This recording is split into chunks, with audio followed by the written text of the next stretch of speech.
What's up, guys? Welcome to Daily Dose of Reddit. This is your host, Zach, and today's subreddit is r/ChoosingBeggars. This story's called Choosing Beggar Complains. Half price isn't cheap enough for secondhand luxury merchandise. So a little bit of personal backstory. I sell antiques, vintage stuff, and other things on eBay. You know, pens, watches, silverware, antiques, etc. I've been doing this for 5 years, but I've been into antiques and related stuff since early childhood. I collect a wide variety of vintage and antique stuff, and use my collection as a way to educate myself about the stuff which I sell online. A few weeks ago, I purchased another pen for my collection to replace an identical one which I already had. Pen A is in beautiful vintage condition. Nothing wrong with it at all, but there are features on it which I just didn't enjoy. Pen B was identical, but had a nib which I found writing with much more comfortable. So I bought Pen B from a fellow collector for a decent discount, and then decided to sell Pen A. I listed it up for $650. Said pen is a Mont Blanc Meisterstruck number 149, one of the most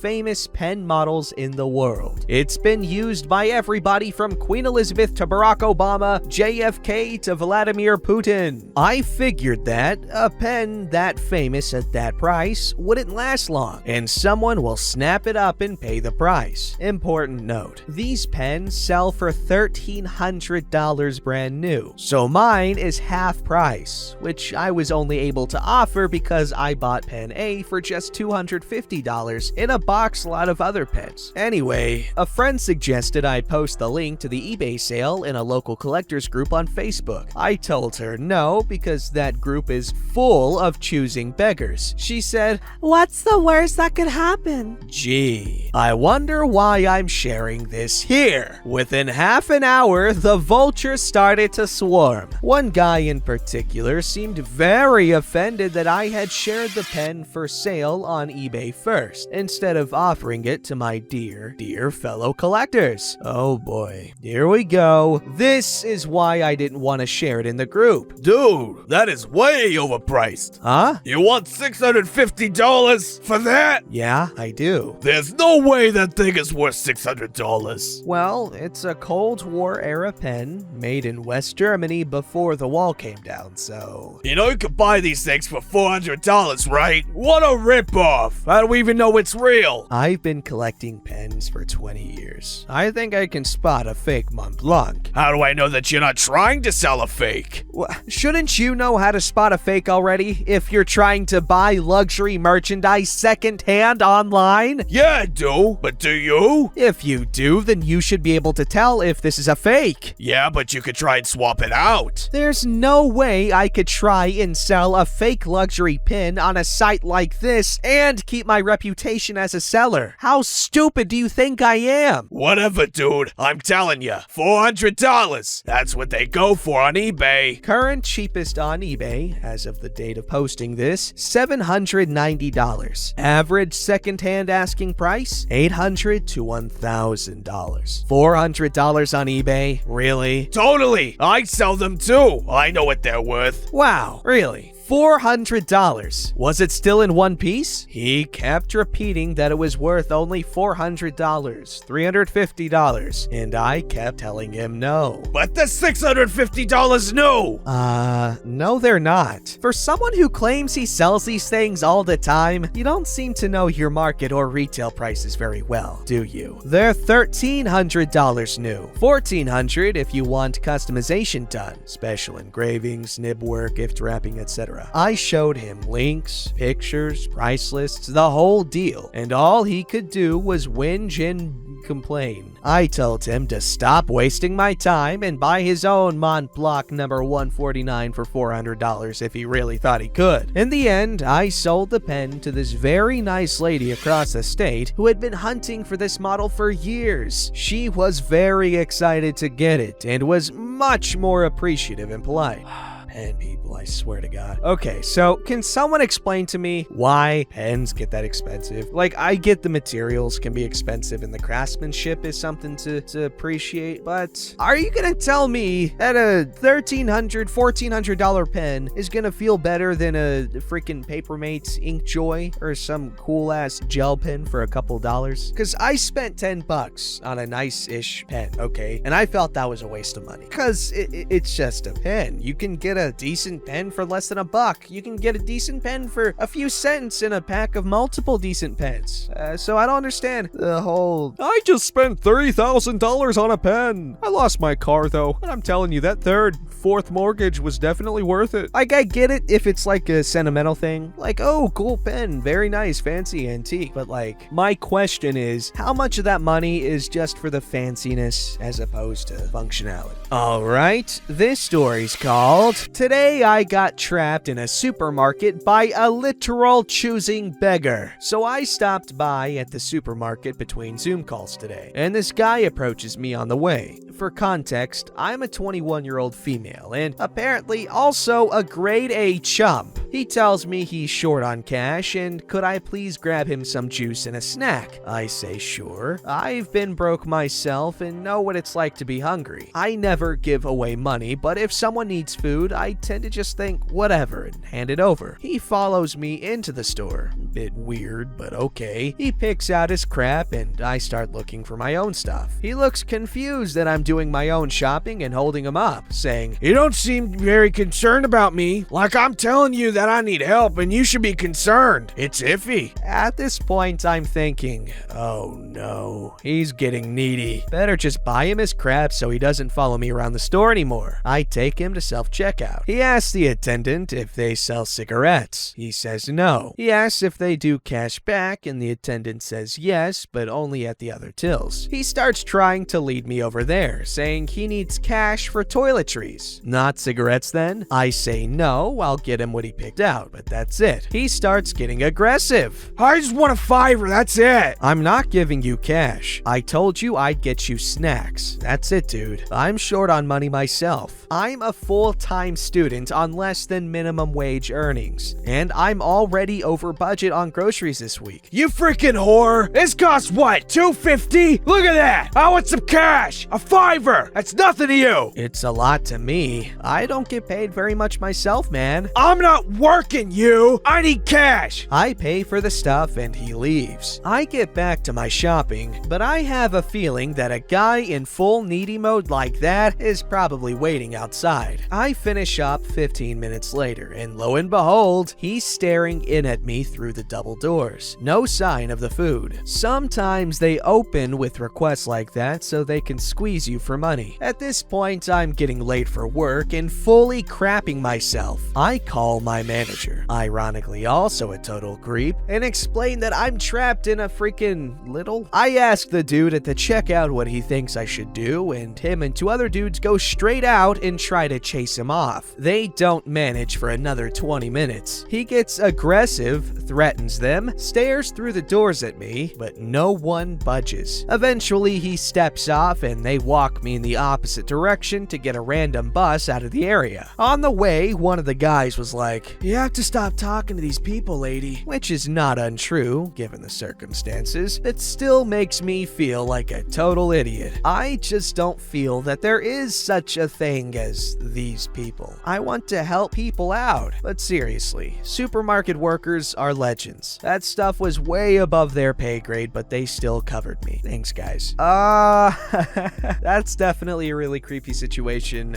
Good thing that the workers were so willing to make sure she was good. But it's definitely worth being careful with, people that are asking you for money, because yeah, they could just be people who need help, but they could also not, you know what I mean? Alright, this story's called Choosing Beggar Wants Me to Give Him a Skateboard Deck for Half the Price Because His Kid Needs It. Well, I've been checking this subreddit every now and then. Recently, I had a conversation with a person that to me looked like a choosing beggar. You be the judge. I was selling a skateboard deck for roughly $20 20 bucks, 2,000 in my country's currency, on a site that's my country's version of eBay or Craigslist. I mention everything that the buyer needed to know, including a drilled hole in the tail of the board, which was more of an aesthetic problem than an actual problem. Plus, this board was pretty much secondhand since I've used it. So a guy sends me a message via SMS at like 3 a.m. because you can leave your phone number so they can contact you faster, and asks me everything that was already listed on the listing: size, the wear, and price. I repeat myself here and mention the hole too. The dude probably didn't read anything and just saw a picture of the board and immediately contacted me. He lowballs me for 10 bucks, not at all worth it, and asks me to send it immediately. I decline the offer and say that the lowest I can go is 15 bucks, and then it starts. I can't pay that much. I want to get it for my kid, and I saw that someone was already selling